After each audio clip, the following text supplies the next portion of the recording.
Here's what's happening right now. The polls are closed on this year's Illinois primary election, and the results are pouring in. We have those latest results and team coverage across our region. News 3 at 10 starts now. We've got you covered. From WSIL, this is News 3 at 10.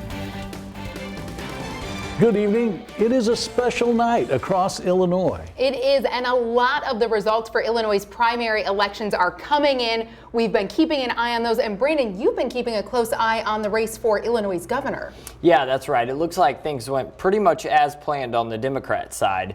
Now let's go ahead and get into the numbers. Now, current Illinois Governor J.B. Pritzker almost ran unopposed on this year's primary ballot. As we first reported back in May, an objection was filed against Pritzker's only opponent, Beverly Miles. As you can see right there, Pritzker and Juliana Stratton taking 92% of the vote. After 3 court appearances, a judge ruled Miles' candidacy was legitimate, but as you saw, Pritzker still winning by a large margin tonight. 4 years ago, I told you that we'd reverse the fiscal damage that Bruce Rauner did to this state. That I would end his hostage-taking of the budget, reverse his credit downgrades, and improve our state's finances. Today, we've had 4 balanced budgets in 4 years. Here's what some of the 6 gubernatorial opponents had to say after their loss to Darren Bailey, and Bailey himself after his primary win tonight. Take a listen. Tragedy in life is not failing to meet your goals. It's having no goals to reach in the first place.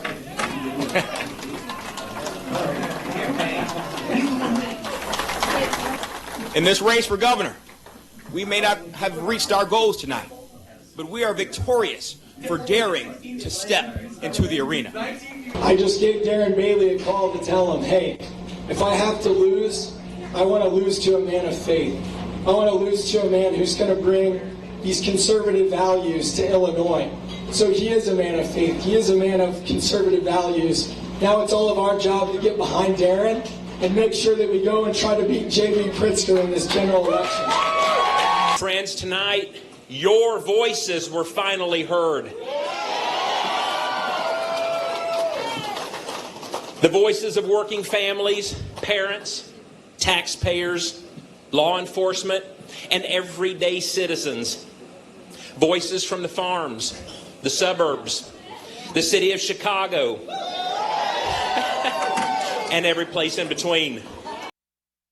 Now you saw just how wide of a margin that Bailey has won by. Not all of the votes are in right now, but this is kind of a surprise considering that Irvin was the big front runner and the biggest spender early on in this race. He was. Yeah, it'll be interesting to see what happens in November. It will be. Thank you, Brandon. And there are other state races that we are watching across Illinois. Yeah, we'll take a look at some of those. First, we'll pull up the Attorney General race. On the Republican side, you can see right now Thomas DeVore with 44% of the votes. Steve Kim coming in with 35%. Now, keep in mind that is 67% of precincts reporting. Former Illinois Treasurer Alexi Giannoulias will be the Democratic candidate for Secretary of State in November. He has a commanding lead in the primary. Giannoulias was Illinois Treasurer from 2007 to 2011. And he'll be challenged by SIU graduate Dan Brady. Brady is a longtime state rep from Bloomington and is currently the Deputy Minority Leader in the Illinois House. And for the U.S. Senate on the Republican side right now, Kathy Selby coming in with 31% of the votes. Peggy Hubbard coming in with 24%. Now, whoever wins that will face U.S. Senator Tammy Duckworth in November. It is all hands on deck for the News 3 team tonight. Danny Valle joins our team coverage from Marion. Now, Danny, you're following the race for the 117th district. That's between Ron Ellis and incumbent Patrick Windhorst.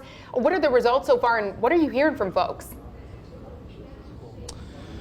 Well, Julie, Mark, the numbers still coming in and the votes still tallying up for the incumbent Representative Patrick Windhorst, who has taken victory in the 117th district race with 72% of the vote to Ron Ellis's 28%. We just spoke to Mr. Ellis just a few minutes ago and told us that he had just finished talking to Patrick Windhorst a few moments ago on the phone to congratulate him. So obviously this victory in favor for Patrick Windhorst, and for him that continues that will continue his reign as the 117th district representative, as he was elected back in 2019. We also spoke to Patrick Windhorst just about an hour ago to see how he felt about his victory tonight. Here's what Mr. Windhorst had to say.